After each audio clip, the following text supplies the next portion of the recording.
Welcome to Junior VC Unfiltered. I'm your host Chetan, and I have here with me Shiraz, Shelly, Sanya, and Bhumika. In this episode, we will discuss our latest piece. Will boAt ride the D2C wave to Unicorndom? The first question is to Shiraz. Shiraz, can you tell us why the team chose to write about boAt and what makes it an interesting story? Yeah, sure thing, Chetan.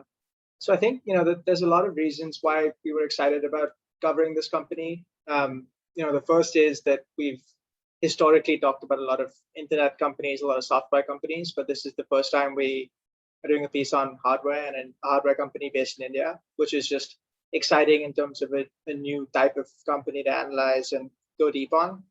The second, as the team will go into, is this extremely impressive community that boAt has built, and it's something that we're trying to do at ajvc as well. So it's really a north star for us as we try to build our community. And then finally, we love companies that take a contrarian view of the world and execute on them. I think anyone who would have looked at the audio hardware market in India 3 or 4 years ago would have said it's too competitive, not worth getting into. But the both founders, they found a niche and they executed on it to perfection, which is always great to see. So I'll let the team go into it in detail, but that's sort of the high level. Thanks, Shiraz, for that. So, Shelly, can you talk us through the early days of boAt and what problems were they really trying to solve and how did they go about it? Yeah, sure, Chetan. So even before I start talking about boAt, I would like to talk about co-founder Aman, his background. Aman had been working for his family business in electronics since 2007. He worked there for 3 years, did his MBA.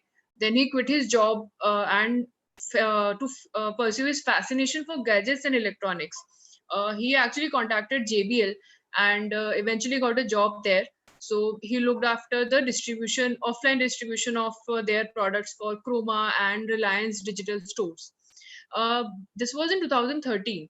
Now, 2014 was an interesting time when Indian e-commerce was gaining a lot of global traction as well. Smartphone sales were on the rise, and these tailwinds sort of helped Aman in ideating his products in audio space. So for boAt, especially boAt was idealized, I think, initiated in 2014, but the first product that they had launched was in 2016.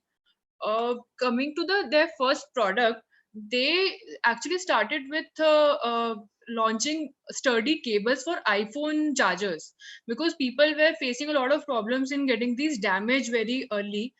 So that's how they started their business. Eventually, for launching the first audio product, they did research for about 2 years. Their was Indian consumer.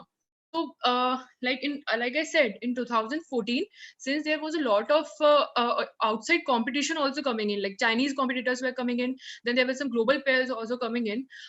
What really helped boAt stand out was the key focus on Indian consumer.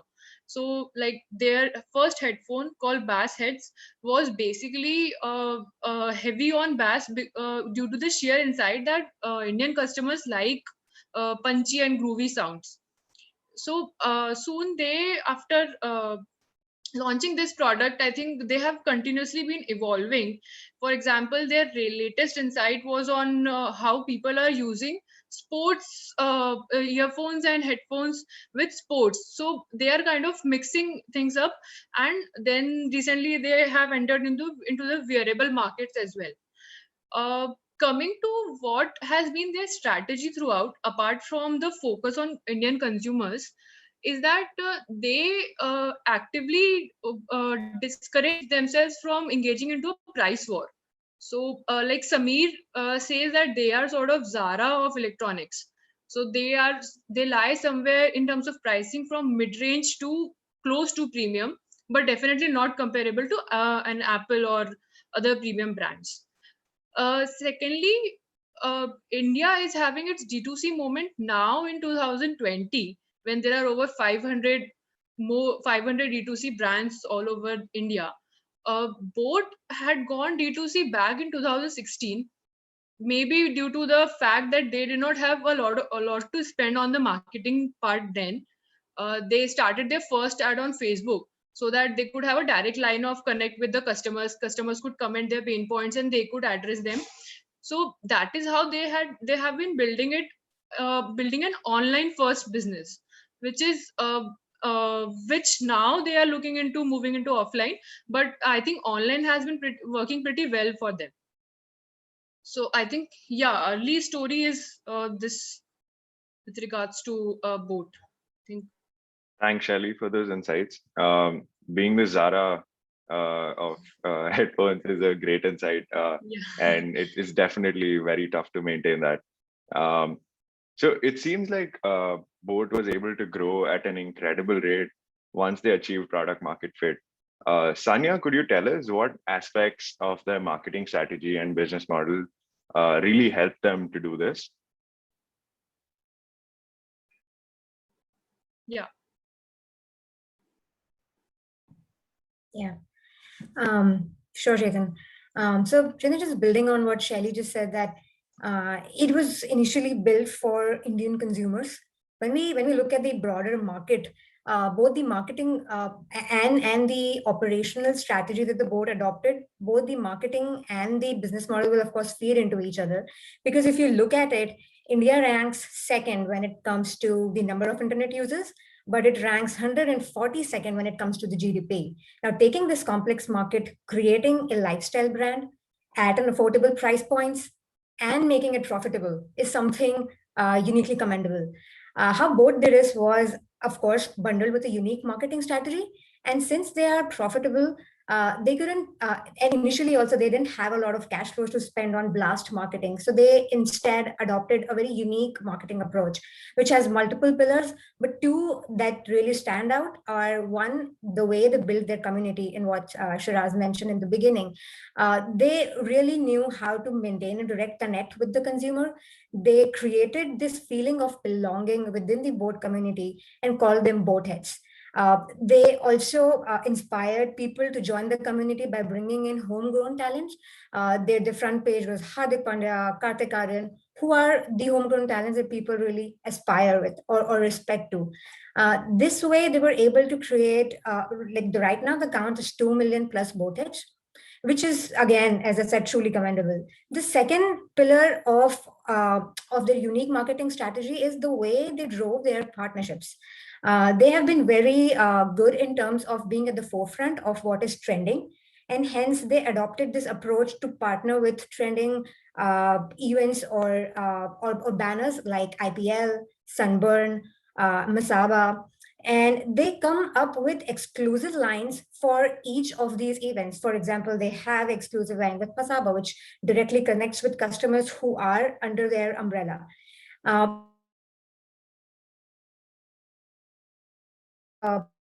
Is done to really guide the growth. And when we talk about the business model, we see that how this effective, high ROI, high efficient into the business model. That's why they're profitable. We see that they went from selling 6,000 units per day in FY18 to today, which is 15,000 units per day, which is, again, a very hockey stick growth. More importantly, what is intriguing about the business model is the way they have managed to trend up their AOV. So their AOV was trending at around 500 rupees back in FY18, and it's up 2.5x to 1,300 rupees. This unlocks like a couple of great insights about their business model. One, as Shelly mentioned, they started with launching a cheaper cheaper product range, which included the earphones, which included the cables, and so on and so forth. As the years passed, they started adding the higher price range products like speakers, headphones, and so on. And what the AOV jump establishes is that people went ahead and bought the higher price range products, which means they stuck with the brand for very long. So it says that, one, the strategy of incrementing the price points in smaller steps work. And second, if you're able to create that trust within that brand, which is what they did by their effective marketing engine, you are able to create that sticky customer base, which will give you the higher AOV, and hence you just are not playing on volumes and shelling discounts. So I think these are few of the levers through which boAt was able to truly create a 700 crore revenue at what they are today. Thanks, Anya. Those are thanks for throwing light on their marketing engine and their business model. So building a community, having small incremental price increases, and building good event partnerships seems like what worked for them. Going over to Bhumika, could you tell us how does boAt compare against competition, and what does the future sort of look like for the company? Sure, Chetan. So if you ask any headphone connoisseur, they'll spill some of these big names, Sennheiser, Bose, Jabra, JBL, Audio Technica, Skull Candy. So the large players are aplenty. So let's take a little detour and see, try to map out how they got there. You'll notice that not all of these corporations are dedicated audio device companies. Some of these had been, around for more than half a decade and stuff. They stood the test of time because a lot of their products, were at the cutting edge at the time, and they came out to be exceptional. So they progressed from bulky and not very comfortable over the year designs, and finally to lightweight, aesthetic in-ear designs with silicone buds to result in a better fit and things like that. So the latest shape-shifting trend was moving to wireless, and more recently fully wireless earbuds. So in this race, to make the slimmest smartphone and the fastest processors, a lot of phone manufacturers started doing away with the 2.5 millimeter headphone jack, and a lot of them started releasing their own truly wireless earbuds line. And now the rest of the world has been set on this path to this truly wireless future. So initially, truly wireless devices came with like a very hefty price tag, but with advancements in technology, it got cheaper to make better sounding and less bulky devices. And while COVID-19 disrupted the supply chain, the demand for headphones in general increased, with work from home becoming like pretty much normal and translating to the fact that everybody had now to plug into their own devices to carry on day-to-day tasks. So this new demand did not diminish the customers' expectations for advanced features in any way. So manufacturers had to keep upping their game when it came to software as well. And with the rise of Siri and Alexa and all the others, everybody wanted to stay on the cutting edge. But on the absolute cutting edge, earphones were becoming the next big do-it-all wearable. Companies wanted their products to monitor body vitals and basically become the next smartwatch. So in the midst of all this, there was one trend to be noticed. The original titans were the ones running after this one earphone to conquer it all model. They had a grip on most of the global market. So they were spending most of their R&D efforts on advancing features. The new players were spotting issues with the current things in the market and trying to understand what the consumer wanted. More multinationals, their products didn't pack enough diversity to appeal to each region's population in the same way. So this is also why we noticed that a big number of new players were local companies producing for a specific demographic. And which region was gearing up for the next billion users? Asia. So picking India specifically, looking at the consumer state of mind, would tell us that earphones were just not just accessories that came in your phone's box anymore. They were a part of your work, your workouts, and your entertainment. So, and multinational companies' products were expensive because of the added taxes. Like one would have to shell out 15 to 30K to get their hands on Sony's XM4 or Bose's Quiet Comfort. So in a market that is price conservative and thrives on big billion days and Amazon Prime Day sales, this number was not very reasonable for the average customer. So, and this is something that Xiaomi, Realme, Zebronics had begun to address. Now, boAt stood out here because its products carried a personality, I mean, of their own. So they were targeted to be flaunted by the independent millennial. And soon enough, they conquered approximately 1/5 of the true wireless stereo market in India. And the economics wasn't a zero-sum game yet. There was a large number of first-time customers still, to be acquired. So there was room for everyone to grow. And the reason why boAt was winning was they had focused on building a strong community, which was their moat. So their income crossed 700 crores in fiscal year 20, and they bagged a $100 million investment in early 2021, which took their valuation to just shy of $250 million. So a thing to be noted here is that boAt is among the very small number of Indian hardware startups that have been able to raise such an amount in the first place. So needless to add that the future looks very bright for boAt. They've been unstoppable since their inception. They've beaten their own expectations of yearly predicted revenues. They've already become the 5th largest wearable brand globally.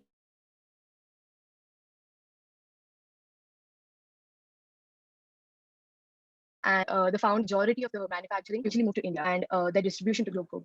So accessibility to like the best-in-class audio features in India, and they now want to do the same across the world. And it's probably a good time to remind you that they've been operating only for 4 years, and so far, so it's safe to say that they're only getting started. What an incredible journey! Thanks, Bhumika, for giving us those insights. Looks like boAt is about to eat the Indian audio space. Thank you so much, folks, for tuning in to a Junior VC Unfiltered. If you have any feedback, do drop it in the comments below. We hope you enjoyed this episode. Click on the subscribe button to stay tuned for more. This is your host, Chetan, signing off.